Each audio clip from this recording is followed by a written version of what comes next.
जय हिंद दोस्तों, आप सभी का स्वागत है। आज के वीडियो में हम लोग बात करेंगे कि आरआरबी एएलपी सीबीडी 2 का जो कट ऑफ बनती है वो कैसे तैयार की जाती है, क्योंकि 90% लोगों को अभी यही नहीं पता है कि एएलपी सीबीडी 2 की कट ऑफ कैसे तैयार होती है, कैसे साइको में आता है, कैसे फाइनल कट ऑफ आती है। क्योंकि बहुत सारे लोग सोच रहे हैं कि हाँ, अब सीबीडी 1 हमारा क्लियर हो गया है, अब बस सीबीडी 2 की कट ऑफ बनेगी और बस उसके बाद सीधा हमें ज्वाइनिंग मिल जाएगी। लेकिन अभी आप में से 90% लोगों को ये चीज नहीं पता है कि इसका जो प्रोसेस है, इसका जो स्टेप है, किस तरीके से है। जब आप लोगों को वीडियो में हर एक चीज पता चलेगी ना, तो क्लियरिटी आ जाएगी। आप लोगों को यकीन होगा कि हाँ, अभी हमें बहुत मेहनत करनी बाकी है, अभी बहुत समय बाकी है, अभी ज्यादा खुश होने की आवश्यकता नहीं है। तो चलिए अपना वीडियो स्टार्ट करते हैं और हर एक चीजें आप लोग बताते हैं। सबसे पहले बात करते हैं कि एएलपी सीबीडी 2 की कट ऑफ कैसे बनती है। देखिए, आप भी जानते हैं सीबीडी 2 में पार्ट ए होता है, पार्ट बी होता है। और पार्ट ए में 25 नंबर की मैथ, 25 की रीजनिंग और बेस्ड हमारा 40 का है। ये होता है नंबर टोटल हमारा 90 का। लेकिन पिछली बार जीके का भी सिलेबस दिया हुआ था, तो 10 नंबर का जीके था। लेकिन इस बार जीके ऐड नहीं किया गया है, तो हो सकता है कि ये जो 10 नंबर हैं, इनमें से ही कोई पोर्शन इसमें बढ़ा दिया जाए, क्योंकि जीके सिलेबस में दिया ही नहीं है, तो ये 10 नंबर इन्हीं में कहीं ऐड किया जाएगा।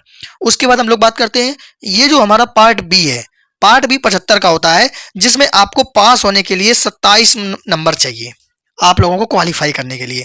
तो 27 प्रश्न आपको सही करने होंगे 75 में, तब जाके आप पार्ट बी में पास हो जाएंगे। अब आप देखिए, यहाँ पे अगर बात करें पार्ट ए की, तो आप लोगों को मैक्सिमम स्कोर करना होगा 20 के आसपास। रीजनिंग आपको 20 के आसपास ले जानी होगी और बेस्ड में आपको 30 के आसपास स्कोर करना होगा। लगभग अगर मैं पूरा ओवरऑल बात करूं, 65। अगर ये टोटल 70 हो रहा है, मैं ये मान ले रहा हूं कि हो सकता है कि 2-4 नंबर आपके और कट जाएं, जो आप नेगेटिव करें उसमें कट जाएं, तो फिर भी आपका ओवरऑल स्कोर 65 तो आप लोगों का बनना ही चाहिए पार्ट ए में, जो मिनिमम है। और इस 10 नंबर को तो हमने काउंट ही नहीं किया है अभी। ये समझ लो कि इसमें तो हमने मान लिया कि एक भी नहीं आएगा, सिर्फ इन 3 का ही हमने ऐड किया है। अब उसके बाद बात कर लेते हैं पार्ट बी। पार्ट बी में आप लोगों को 45 से 50 तो अटेम्प्ट करना ही होगा, तब जाके ये 27 नंबर का स्कोर आता है। उसके बाद जो हमारा अगला पॉइंट है कि नॉर्मलाइजेशन होगा क्या। देखिए, पिछली बार नॉर्मलाइजेशन हुआ था। बहुत सारे ऐसे जोन हैं, आप देख लेना कि बहुत सारे बच्चों के पार्ट बी में केवल 15 नंबर थे और उन्होंने उम्मीद ही छोड़ दी थी कि नॉर्मलाइजेशन होगा कि नहीं होगा, मेरे बढ़ के जाएंगे कि नहीं जाएंगे, और उनके नंबर बढ़ के 27-28 तक पहुंच गए थे। बहुत सारे बच्चे हैं जिनका 26 स्कोर था और 27 नहीं पहुंच पाया था। उनमें से एक मैं भी था कि एक नंबर मेरा नॉर्मलाइजेशन में नहीं बढ़ा था। तो ऐसा जरूरी नहीं है कि नॉर्मलाइजेशन में बढ़ते ही है, कभी कभी नॉर्मलाइजेशन में नंबर उतने ही रह जाते हैं। तो ये डिपेंड करता है शिफ्ट पर। तो मैंने आप लोगों को बता दिया कि ये इतना प्रोसेस रहता है। अब उसके बाद सबसे पहले जैसे सीबीडी 2 की जो कट ऑफ आई है, आप लोगों की जो सीबीडी 2 की कट ऑफ आई है, उसमें 15 गुना बच्चों को सिलेक्ट किया गया है।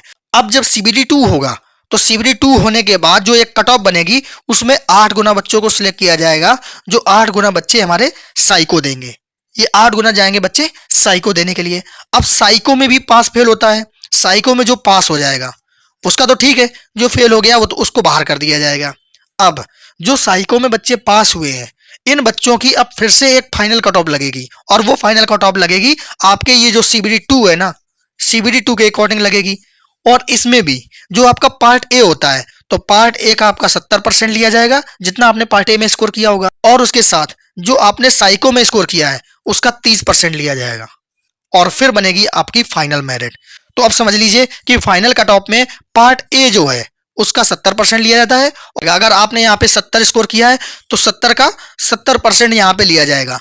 उसके बाद जो आपने साइको में स्कोर किया होगा, जितना भी आपने स्कोर किया होगा, उसका 30% लिया जाएगा, और इन दोनों को जोड़ के फिर आपकी बनेगी फाइनल मेरिट। इतना प्रोसेस होता है। तो अभी ये मत समझ लीजिए कि बस यहीं से हो गया हमारा, अभी कट ऑफ और बननी है, असली कंपटीशन अभी बाकी है। पर ये चीज कोई नहीं जाता कि यहाँ से 70% लिया जाएगा। सब लोग ये कह रहे हैं कि बस पार्ट ए में 20 नंबर ले आओ, 30 नंबर, 40 नंबर ले आओ, हो जाएगा। भाई, इसका भी तो नंबर लेके कट ऑफ बनेगा, और यहाँ साइको में 8 गुना बच्चे जाते हैं। 8 गुना काफी बड़ा नंबर होता है, और मैक्सिमम मैंने देखा है कि अगर उसमें थोड़ा भी टाइम मिल जाता है, थोड़ी सी भी किसी ने मेहनत कर दी होती है, तो साइको में बच्चे लगभग क्वालिफाई हो जाते हैं। तो आप लोग अभी बिल्कुल ढिलाई न बरते, पार्ट ए में कोशिश करें मैक्सिमम नंबर लाने की। अगर ये आप 60-65 का स्कोर कर देते हैं ना, 60 नंबर तक, तो भाई कोई आपका सिलेक्शन नहीं रोक सकता है। अगर इसमें 60 नंबर आप ले आए, बाकी पार्ट बी क्वालिफाई होना चाहिए, कोई नहीं रोक सकता है इसमें सिलेक्शन। जितना कम समय मिला है, इतने कम समय में 55-60 नंबर लाना भी मुश्किल है। और अगर पिछली बार की बात करें, पिछली बार जो सीबीडी 2 की कट ऑफ गई थी, सीबीडी 2 की कट ऑफ गई थी और फाइनल कट ऑफ गई थी, उसमें किसी किसी जोन में 20 नंबर तक अंतर था और किसी किसी जोन में 15 नंबर का अंतर था। अब समझ लीजिए कि अब जब CBD 2 की कट ऑफ आगे बनेगी, जिसमें 8 गुना बच्चा साइको के लिए जाएगा, उसके बाद समझ लो 15-20 नंबर का अंतर आया था। सोचो कितना बड़ा अंतर आया था। तो CBD 2 की जो कट ऑफ थी और ये जो फाइनल कट ऑफ थी, इसमें 20 नंबर का अंतर, ये बहुत बड़ा अंतर होता है। इसमें मैक्सिमम बच्चे बाहर हो जाते हैं। तो ये समझ लीजिए 20 नंबर कम नहीं है। आप चाहे इलाहाबाद का देख लेना, चाहे और जैसे दिल्ली जोन है, आप यहाँ का भी देख लेना, लगभग मैंने जो देखा था 15 से 20 नंबर का अंतर आया था CBD 2 की कट ऑफ में और फाइनल कट ऑफ में। इसलिए अभी मेहनत करते रहें, इसका भी 70% जुड़ेगा। ये मत समझिए कि पार्ट ए में चाहे इतने नंबर ले आए हमारा तो आराम से हो जाएगा, ऐसा नहीं है। पार्ट ए का तो केवल 70 नंबर लिया जाएगा, 70% लिया जाएगा। फिर साइको का भी लिया जाएगा 30%, तब फाइनल कट ऑफ बनाई जाएगी। और CBT 2 की कट ऑफ और फाइनल कट ऑफ में समझ लो 15 से 20 का अंतर था। ये बहुत बड़ा अंतर होता है। तो मेहनत करते रहिए, पार्ट ए पे भी थोड़ी थोड़ी मेहनत करिए और पार्ट बी तो क्वालिफाई होना ही है, वरना फिर आपकी कट ऑफ ही नहीं बनेगी। आप पार्ट ए में कितना भी स्कोर कर दीजिए।